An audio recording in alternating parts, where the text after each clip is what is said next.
விவசாயத்தை பற்றி ஒன்றுமே தெரியாத ஸ்டாலினால் மக்கள் படும் துன்பத்துக்கு 2026ஆம் ஆண்டு சட்டமன்ற தேர்தலில் முற்றுப்புள்ளி வைக்கப்படும் என்று அம்பாசமுத்திரம் பூக்கடை பசாரில் நடைபெற்ற மக்களை காப்போம் தமிழகத்தை மீட்போம் எழுச்சி பயணத்தில் கழக பொதுச் செயலாளர் எடப்பாடி கே பழனிசாமி தெரிவித்தார். 2 முறை விவசாயிகள் தொடக்க வேளாண் கூட்டுறவு வங்கியிலே வாங்கிய பயிர்க்கடன் தள்ளுபடி செய்து கொடுத்தோம்.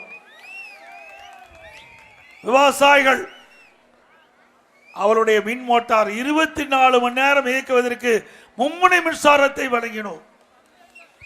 இன்றைக்கு ஏரிகள் குளங்கள் நீர் நிரம்புவதற்கு குடிமராமத்து திட்டத்தை கொண்டு முழுக்க முழுக்க விவசாய பங்களிப்போடு அந்த திட்டத்தை நிறைவேற்றிய காரணத்தினால் பருவ காலங்களிலே பெய்கின்ற மழை நீர் ஒரு சொட்டு நீர் கூட வீணாகாமல் அந்த குளத்திலே தேங்கி விவசாயத்திற்கு தேவையான நீர் நிலத்தடி நீர் உயர்ந்து விவசாயிகளுக்கு கிடைக்குது, குடிநீர் கிடைக்கிறது. அப்படி அற்புதமான திட்டத்தை கொண்டு வந்த அரசாங்கம் அதிமுக அரசாங்கம். அதையெல்லாம் இன்றைய அரசாங்கம் கைவிட்டு விட்டது. ஏன்னா இன்றைக்கு முதலமைச்சருக்கு விவசாயத்தை பற்றி ஒண்ணுமே தெரியாது. தெரிஞ்சா தானே செய்ய முடியும்.